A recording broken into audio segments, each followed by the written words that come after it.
প্রিয় দর্শক, আসসালামু আলাইকুম। আপনারা দেখছেন Naim agro farm YouTube channel. আজকে মূলত যেই বিষয়টা নিয়ে কথা বলবো সেটা হচ্ছে একজন খামারের 4 থেকে 5টা গরু থাকলে কতটুকু ঘাস কাটা লাগে। দেখতে পাচ্ছেন দর্শক, আমার সামনে কিন্তু আমাদের লাগানো পাকসং ওয়ান হাইব্রিড ঘাস আছে। দেখতে কি অনেকটা মনে হচ্ছে কুসুরের মতো, আসলে কিন্তু এটা কুসুর নয়, এটা কিন্তু পাকসং ওয়ান হাইব্রিড ঘাস। পাকসং ওয়ান হাইব্রিড ঘাসের একটা সুবিধা আছে, সেটা হচ্ছে এই ঘাসটা যদি শক্ত হয়ে যায় এর কিন্তু ফুল বের হয় না। আগার দিক কিন্তু অনেক নরম থাকে, মানে শুরুর দিকেও যেরকম নরম থাকে ঘাসটা বয়স্ক হয়ে গেলেও তেমন নরম থাকে। আর নেপিয়ার ঘাসে যা হয়, নেপিয়ার ঘাসে হচ্ছে গোড়ার দিকে যেমন শক্ত হয় আগার দিকেও একই শক্ত হয় এবং ফুল বেরিয়ে যায়। এই ঘাসটা কিন্তু 6 থেকে 1 বছর রেখে দিলেও কিন্তু ফুল বের হবে না, মানে ওপরে বড় হবে, দেখা যাচ্ছে 6 ফুট 7 ফুট 8 ফুট 10 ফুট এরকম লম্বা হয়ে যাবে। মানে ঘাস মনে করেন 20 ফুট লম্বা হয়ে গেল, আপনার 10 থেকে 15 ফুট বাদ দিয়ে শুধু আগাটুকু কেটে নিয়ে গিয়ে গরুর খাওয়ালে কিন্তু খাওয়ানো যাবে। আর নেপিয়ার ঘাসের কিন্তু ওই সুবিধাটা নেই। নেপিয়ার ঘাস মানে ওর একটা নির্ধারিত টাইম আছে, এই টাইমের মধ্যে না কাটলেই কিন্তু ওই ঘাস শক্ত হয়ে যাবে, ওই ঘাসের কিন্তু ফুল বেরিয়ে যাবে। আর ওই ঘাসটা কিন্তু প্রচুর শক্ত হয়, অনেকটা বাঁশের কঞ্চির মতো শক্ত হয়। আর আমাদের যে ঘাসটা আছে এই ঘাসটা কিন্তু এই ঘাসটা শক্ত হয়, এই ঘাসটা শক্ত হলেও কিন্তু এর গোড়াও যদি আপনারা চপার মেশিন দিয়ে ছোট ছোট করে কেটে দেন তাইলেও কিন্তু গরুতে খায়। আবার অনেকে কাঁচি দিয়ে হেসো দিয়ে দাসা দিয়ে কেটে দিলেও কিন্তু এর গোড়া গরুতে খায়। নেপিয়ার ঘাসের গোড়া কিন্তু গরুতে খায় না। এই হচ্ছে এর সুবিধা অসুবিধা। আবার কিন্তু প্রোটিন পার্সেন্ট আলহামদুলিল্লাহ অনেক ভালো। আর একটা জিনিস দর্শক, আমরা এখন যে ঘাসটা কাটছি এটা কিন্তু আসলে আমরা এইভাবে কাটি না, আমরা গোড়া থেকেই কাটি। আগের একটা ভিডিওতে আপনারা দেখেছেন যে আমরা নতুন আরেকটা জমি ঘাস লাগাচ্ছি, সেই জমির জন্য আসলে এই ঘাসগুলো আমরা এরকম উঁচু করে কাটছি। আর যে গুঁড়াগুলা থাকছে সেগুলো আসলে বীজ রেখে দিচ্ছি আমরা। যদি আমরা বীজ না রাখতাম তাহলে কিন্তু আমরা গুঁড়া পুষেই কেটে নিয়ে গিয়ে আমাদের গরুকে খাওয়াতাম। আমাদের গরু কিন্তু আলহামদুলিল্লাহ সবগুলোই মজা করে খায়। আপনারা যারা ঘাস লাগিয়ে গরু লালন পালন করতে চাচ্ছেন, মানে ঘাস চাষ করে গরু লালন পালন করতে চাচ্ছেন, তাদের উদ্দেশ্যে আমার একটা কথাই, যে আপনারা সবসময় ঘাসটা লাগানোর 40 দিনের ভিতরে ঘাসটা মানে কেটে খাইয়ে ফেলার চেষ্টা করবেন। তাইলে কিন্তু তাইলে কিন্তু ঘাসে 18% প্রোটিন থাকবে, গরু খাবে ভালো, গরুর স্বাস্থ্য ভালো থাকবে, ঘাসটাও আলহামদুলিল্লাহ অনেক ফলন দেবে। আর যদি 2 মাস 3 মাস দেরি করে ফেলেন তাইলে কিন্তু ঘাসের প্রোটিন পার্সেন্ট কমে যাবে। আমার এই ঘাসের প্রোটিন পার্সেন্ট আনুমানিক 5 থেকে 10% আছে। এবার আপনারা হিসাব করেন, কনে 18%, কনে 5%। এই ঘাসটা খাইয়ে কিন্তু আমাদের গরুর স্বাস্থ্য মোটামুটি খারাপ হয়ে গিয়েছে। আমরা কিন্তু আমাদের গরুকে শুধু ঘাস খাওয়াই, আর এক্সট্রা দানাদার কিছু দিই না। আমরা শিডিউল অনুযায়ী কৃমিনাশক করি, লিভার টনিক, জিঙ্ক এইগুলা খাওয়াই, মানে শিডিউল অনুযায়ী যখন যেটা লাগে তখন সেটা দিই। আমরা বাড়তি কিছু দিই না। আমরা কিন্তু এইভাবেই গরু লালন পালন করে থাকি। যত অল্প টাকায় লালন পালন করা যায় আমরা তত অল্প টাকায় করার চেষ্টা করি। আপনারাও চাইবেন এইভাবে অল্প টাকায় করার। আরেকটা জিনিস দর্শক, আজকে আমার এই ভিডিওর মাধ্যমে যে কথাটা না বললে নাই, সেটা হচ্ছে অনেকের ধারণা যে আমি একটা চাকরি করি, আমার হচ্ছে 30,000 টাকা বেতন, আমি এই চাকরিটা ছেড়ে দিয়ে আমি 10টা গরুর একটা খামার করব। তাদের উদ্দেশ্যে আমি একটা কথাই বলতে চাই, যে আপনি যেই চাকরিটা করতেন সেটা কিন্তু এত এত পরিশ্রমের নাই। আপনি যদি 10টা গাভী গরু হোক ষাঁড় গরু হোক এর খামার করেন তাহলে কিন্তু আপনার আনুমানিক যত কমই ঘাস কাটা লাগুক 15 থেকে 20 বোঝা ঘাস কাটা লাগবে। 10 বোঝা ঘাস কিন্তু আপনার কাটাই লাগবে, মানে গরু যদি জীবন বাঁচাতে হয় তাহলে কিন্তু আপনার 10 বোঝা ঘাস কাটাই লাগবে। এবার এক একটা ঘাসের পেছনে, মানে এক এক বোঝা ঘাস কাটার পেছনে আপনার সময় যাবে 15 থেকে 30 মিনিট। আমি আনুমানিক একটু বেশি ধরছি, আধা ঘন্টা করে ধরছি। এবার 10 বোঝা ঘাস কাটতে কিন্তু আপনার 5 ঘন্টা সময় লাগছে। এবার 5 ঘন্টা কাজ করলে কিন্তু একটা মনীষের কাজ হচ্ছে, মানে একটা লেবারের কাজ করা হয়ে যাচ্ছে। ওইখানে আমাদের এখানে লেবার খরচ যেরকম আনুমানিক, মানে সবসময় 400 টাকা থাকে। 400 টাকা থাকেই, বেশি কম হয়, যখন বাড়ে তখন 1000 টাকা হয়ে যায়। যখন মানে একদম ডাল সিজন তখন কিন্তু 400 টাকা থাকে, 300 টাকা হয় না। আবার কিন্তু সে লেবারে মানে সিগারেট খাই, ভাত খাই, সেগুলো ধরে মনে করেন 450-500 টাকা হয়ে যায়। আহ, যদি যদি কোনো ভাইয়া চাকরি ছেড়ে দিয়ে খামার করতে চান, অনেকে বলে যে ভাইয়া আমরা আসলে ছোট থেকেই মানে গরু লালন পালন করে থাকি, আমার বাসায় 5টা গরু ছিল, 4টে গরু ছিল, আমার বাবা 10টা গরু ছিল, আসলে ওই গরু লালন পালন করতাম, পাশাপাশি পড়াশোনা করতাম, সব কাজের অভিজ্ঞতা আছে আমার। মানে আমার তেমন কোনো সমস্যা হবে না। একটা জিনিস দেখেন, মানে মুরব্বীরা একটা কথা বলতো যে শরীরের নাম মহাশয়, যাহা স্বভাব তাই সয়। আপনি আগে একটা কাজ করতেন, তখন কিন্তু আপনার সেটা আপনার শরীরে সয়ে গেল। এখন একটা কাজ করছেন, এটাও কিন্তু আপনার শরীরে সয়ে গেল। এখন যদি আপনি ওইটা ছেড়ে দিয়ে আপনি মনে করেন একটা খামার দিলেন, দেওয়ার পরে আপনার হুট করে অতিরিক্ত পরিশ্রম হচ্ছে, এক্ষেত্রে আপনার যেটা হবে সেটা হচ্ছে আপনার ঠান্ডা লাগবে, জ্বর আসবে। আর বেশি যে সমস্যাটা হবে সেটা কিন্তু আপনার পেটে সমস্যা হবে। আপনার মানে পাতলা পায়খানা, ডায়রিয়া, বদহজম এইগুলো কিন্তু হতেই থাকবে। একটা পর্যায়ে দেখা যাবে যে আপনি আরো মানে বেশি অসুস্থ হয়ে গিয়েছেন, আপনার হাসপাতালে ভর্তি হওয়া লাগছে। এই সকল সমস্যাগুলো হবে। যদি কোনো ভাইয়া মানে তারপরে যদি খামার করতে চান, তাদের উদ্দেশ্যে আমি আরেকটা কথা বলবো, সেটা হচ্ছে যে আপনারা খামার করেন, তার আগে অভিজ্ঞ খামারিদের সাথে পরামর্শ করেন। আর একটা জিনিস দর্শক, মানে 2-1 দিন ঘাস কাটার প্র্যাকটিস করেন, যেমন আনুমানিক 5 বোঝা 6 বোঝা তাদের ফ্রিতে কেটে দেন, যে ভাইয়া তোমরা ঘাস কাটবা, আমি আসলে তোমাদের সাথে যাব, গিয়ে আমি তোমাদের হেল্প করব। মানে 2টা লোক হলে কিন্তু 30 থেকে 40 বোঝা ঘাস কাটা কোনো ব্যাপারই নাই। তার কারণ হচ্ছে একজন ঘাস কাটবে আর বোঝা বানবে, বোঝা বেঁধে কিন্তু আরেকজনের মাথায় তুলে দেবে। তার কাজ হচ্ছে সে শুধু ঘাসের বোঝাগুলো কিন্তু বয়ে নিয়ে আসবে। আর একলা করতে গেলে কিন্তু 10 বোঝা ঘাস কাটতে গিয়ে কিন্তু অনেক কষ্ট হয়ে যাবে। তার কারণ তার কাটা লাগবে, বোঝা বান্ধা লাগবে, এবং একটা বোঝার ওজন আনুমানিক 30 থেকে 50 কেজি হবে।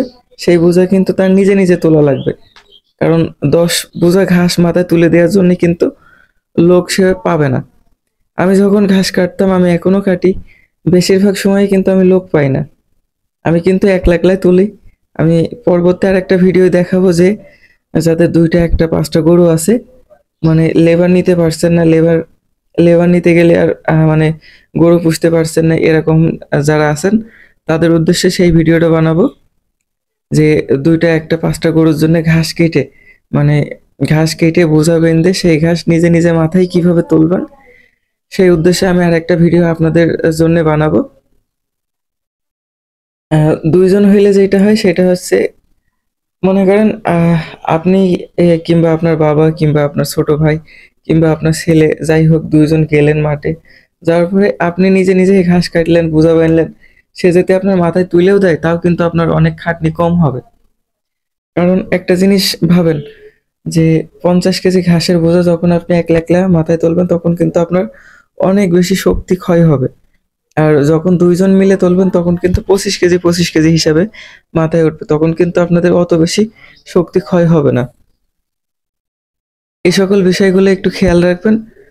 আর আরেকটা জিনিস দর্শক, যদি কোনো ভাইয়া 20 থেকে 30 হাজার টাকা বেতনের চাকরি করে, আর যদি 10টা গরু কেনার সামর্থ্য থাকে, তাদের আমি বলবো যে ভাইয়া আপনি 10টা গরুই কেনেন, 10টা গরু কিনে 10 জনের বাসায় রেখে দেন। রেখে দেওয়ার পরে আরো 2-3 বছর পরে দেখা যাচ্ছে যে আপনার ওই 10টা গরু থেকে 20টা গরু হয়ে গিয়েছে। মানে 10টা বকনা গরু কিনে দেবেন, কিংবা 10টা গাভী গরু কিনে দেবেন। আনুমানিক মানে আমাদের এইদিকে পুষানি যেভাবে যায় আর কি, আমাদের এইদিকে পুষানি দিলে কিন্তু গাভী গরু যদি আপনি পুষানি দেন, তাহলে কিন্তু সেই গাভী গরুর অর্ধেক অর্ধেক ভাগ হয়। মানে যে নেবে, সে গাভী গরুটার একটা আনুমানিক দাম করে নেবে, যে এত টাকা দাম, সেই টাকাটা কিন্তু আপনার থাকবেই। সেই টাকাটার পরে সেই গাভী গরুটা যখন হিটে আসবে, সে একটা বীজ দেবে, দেওয়ার পরে সেই গাভী গরুর একটা বাচ্চা হবে, সেই বাচ্চাটা যদি দাম 50 হাজার টাকা হয়, আপনি কিন্তু 25 হাজার টাকা পাইছেন, আপনার কিন্তু আর কোনো খরচ নেই। আবার যদি আপনি বকনা গরু দেন, বকনা গরু দিলে কিন্তু প্রথম যে বাচ্চাটা হবে সেটা কিন্তু সে পুরাটাই পাবে, পরবর্তীতে সে কিন্তু আপনার গাভী গরু ফেরত দেবে। মনে করেন আপনি একটা বকনা গরু কিনলেন 50 থেকে 70 হাজার টাকা দিয়ে, দিয়ে একজনের কাছে পোষানি দিলেন, সে কিন্তু 2 বছর পালবে। 2 বছর পালার পরে যখন আপনার কাছে ফেরত দেবে, তখন সেটার দাম হবে কিন্তু 90 থেকে 1 লক্ষ টাকা দাম হবে তার। এইভাবে মানে আপনি আপনার গরু রেডি করতে পারেন। যেমন হ্যাঁ, এই মাসে 2টো কিনলেন, ওই মাসে একটা কিনলেন, তারপরের মাসে আবার কিনলেন। এইভাবে কিনে মনে করেন আপনি 10 থেকে 20টা গরু কিনে ফেললেন। আবার আরেকটা জিনিস করতে পারেন, সেটা হচ্ছে যে আপনি একবারে 10টা গরু কিনলেন। 10টা গরু কেনার আগে কিন্তু আপনি আপনার মানে গরু রাখার জন্য যেই শেডটা মানে গোয়াল ঘরটা ঠিক করে নিলেন। নেয়ার পরে 10টা গরু কিনলেন। আপনার ফ্যামিলিতে আপনার বাবা আছে, ভাই আছে কিংবা সন্তান আছে। মানে যেকোনো একজন আছে যে সে গরুগুলা দেখাশোনা করতে পারবে। দেখাশোনা করতে পারবে, এই দেখাশোনা নাই যে সে গরুগুলার ঘাস কেটে এনে খাওয়াবে, এই নাই। যদি এরকম লোক থাকে তাহলে তো আলহামদুলিল্লাহ আপনার কোনো খরচই লাগছে না। আর যদি এরকম লোক না থাকে তাহলে আমি যেটা বলছি সেটা হচ্ছে একটা লোক রাখলেন, তার 10 থেকে 15 হাজার টাকা বেতন দিলেন মাসে। তার কাজ থাকবে সকালে এসে মনে করেন গোয়াল ঘরটর পরিষ্কার করা, গরুর খাবার দেয়া, তারপরে ঘাস কাটা। যদি সে পারে একবেলা মাঠে গরুগুলাকে চড়াতে নিয়ে গেল। চড়াতে নিয়ে গেলে যেটা হবে সেটা হচ্ছে এক এক ঘাসে এক এক প্রোটিন থাকে। এক এক ঘাসে এক এক উপাদান থাকে। এক এক ঘাসে এক এক উপাদান থাকে, এক এক ঘাসে এক এক প্রোটিন থাকে। এইগুলা খাওয়ালে কিন্তু গরুর রোগবালাই অনেক কম হবে। শুধু শিডিউল অনুযায়ী কৃমি মুক্ত করলেই হবে। তাইলে কি হবে, গরু আপনার হচ্ছে প্রতি বছরে একটা করে বাচ্চা দেবে। বাচ্চা হওয়ার 1 থেকে 2 মাস পরে কিন্তু গরু হিটে আসবে। এই সকল সুবিধাগুলো আপনি পাবেন। এবং বাসায় যে একটা লোক থাকবে, তার কাজ থাকবে কাজগুলো বুঝে নেয়া। মানে একটা লেবার আপনি আপনার বাসার খামারে রাখলেন। রাখার পরে তার হাতে আপনি সব দায়িত্ব দিয়ে দিচ্ছেন। দেখা যাচ্ছে যে আপনার 10টা গরুর ঘাস লাগবে 10 থেকে 20 বোঝা। সে মনে করেন 10 বোঝা কেটে নিয়ে এসে সেই কোনো রকম গরুর জানটা বাঁচিয়ে রাখবে। আপনি যদি তার মনে করেন আপনি বাইরে আছেন, মনে করেন আপনি বিদেশে আছেন। বিদেশ থেকে দেশে গরুর খামার করে আছেন। একজনের দায়িত্ব দিয়েছেন যে তুমি দেখাশোনা করবা, তুমি সব করবা। দেখা যাচ্ছে আপনি ভিডিও কলে কথা বলছেন তার সাথে। যখন আপনি ভিডিও কল দেবেন তখন সে গরুর নান্দা ঘাস দিয়েছে। দিয়ে বলছে যে আপনি এবার গরুগুলা দেখতে চাইছেন। সে কিন্তু গরুগুলা দেখাচ্ছে যে গরুগুলার আমি খাতে দিয়েছি। গরুগুলা খুব খাচ্ছে। হুম? মানে এই সকলগুলো হয় আরকি। মানে আমার চোখে দেখা যে এরকম অনেক, অনেক খামারের হয়েছে। তাদের খামার কিন্তু লসের দিকে চলে গিয়েছে। তাদের খামার কিন্তু পুরা নষ্ট হয়ে গিয়েছে। শেষমেশ কিন্তু তাদের শুধু এই গরু যেই থাকার জায়গাটা, সেই থাকার জায়গাটা পড়ে আছে। তার ভিতরে কিন্তু তারা খড়ি-টড়ি এটা-ওটা রাখে। আর আপনারা যদি এইভাবে খামার করেন, আমি আশা করি যে ইনশাল্লাহ লাভ হবে। তার কারণ হচ্ছে আপনি 30,000 টাকা বেতনের চাকরি করেন। আপনি 15,000 টাকা লেবার খরচ দিচ্ছেন। আরো 10,000 টাকা আপনি হচ্ছে গরু বাবদ দানাদার, তারপরে ঘাস, খড় এই বাবদ রাখছেন। আর 5,000 টাকা আপনার সংসার খরচ বাবদ রাখছেন। এতে করে যেটা হবে সেটা হচ্ছে আপনার সংসার চলছে, আপনি একটা লোক পাইছেন, আবার গরুর জন্য দানাদার কিনতে পারছেন। মানে সব মিলিয়ে আপনি কিন্তু একসময় একজন সফল খামারি হতে পারবেন। আর যদি মনে করেন যে আপনি 10টা গরু কিনে বাসায় চলে আসবেন, আসার পরে 10টা গরুর পেছনে প্রচুর পরিশ্রম করবেন, পরের কাজ করবেন না। হুম? তাতে করে কি হবে, আপনার কিন্তু সংসারের একটা খরচ আছে। মাসে 5,000 হোক, 10,000 হোক, 20,000 হোক, একটা খরচ আছে। এই খরচটা কিন্তু আপনি গরুর ভিতর থেকে বের করতে পারবেন না। আর গরু হোক, ছাগল হোক, এদের যদি খামার আপনি করতেছেন, আনুমানিক যত শর্ট টাইমই হোক আপনার কিন্তু 2 বছর, মানে 2 বছর এর ভেতর থেকে কোনো প্রফিট আপনার আসবে না। 2 বছর টাকা এর ভিতরে দেওয়া লাগবে। 2 বছর পর থেকে আসবে। যদি আপনি গাভী গরুর খামার করেন তাহলে কিন্তু 3 বছর পর থেকে টাকা আসবে। এই 3 বছর কিন্তু আপনার খামারটা টিকিয়ে রাখা লাগবে। আর যদি আপনারা আমার যুক্তিটা শোনেন, আরো 2-1 জনের সাথে আলাপ আলোচনা করবেন। এইভাবে যদি করেন, আমি আশা করি যে আপনি 10টা গরু কিনেছেন, কিনে আরো 3 বছর আপনি সেই চাকরিটা কষ্ট মষ্ট করে করছেন। 3 বছর পরে দেখা যাচ্ছে যে আপনার 10টা গরু থেকে 30টা গরু হয়ে গিয়েছে। তখন কিন্তু আপনার গরু সম্পর্কে অনেক ধারণা চলে এসে, কিছু মেডিসিন সম্পর্কে ধারণা চলে এসে, অনেক রোগের ট্রিটমেন্টও কিন্তু আপনি করাতে পারছেন। এতে করে কিন্তু আপনি তখন যদি চাকরিটা ছেড়ে দেন তখন কিন্তু আপনার লাভ হবে। তার কারণ 30টা গরুর মধ্যে কিন্তু আপনার 5 থেকে 10টা গরুর কিন্তু দুধ হবে। মানে সেই 10টা গরু দিয়েই কিন্তু আপনার খামারের খরচটা কিন্তু চলে আসছে। আর নতুন অবস্থায় যদি আপনি খামার করেন তাইলে কিন্তু আপনার একটা গরুরও দুধ হবে না। সব গরুগুলাই কিন্তু আপনি হাট থেকে কেউ প্রেগনেন্ট কিনে আসবেন। আবার কেউ আপনার বাড়ি এসে হিটে আসবে। আবার একটা গরু কিনে নিয়ে এনেছেন 7 মাসের প্রেগনেন্ট বলে দেখা যাচ্ছে বাড়ি আসার 21 দিন পরে আবার সেই গরু হিটে আসছে। মানে নতুন গরুর এরকম হয়। অনেকে আছে যে গরুর পেটে বাচ্চা-টাচ্চা কিছু নেই, বলে যে আমার গরুর পেটে বাচ্চা তাই বলে গরু বেঁচে দেয়। দিয়ে দেখা যাবে যে বাসায় এসে হিটে আসছে।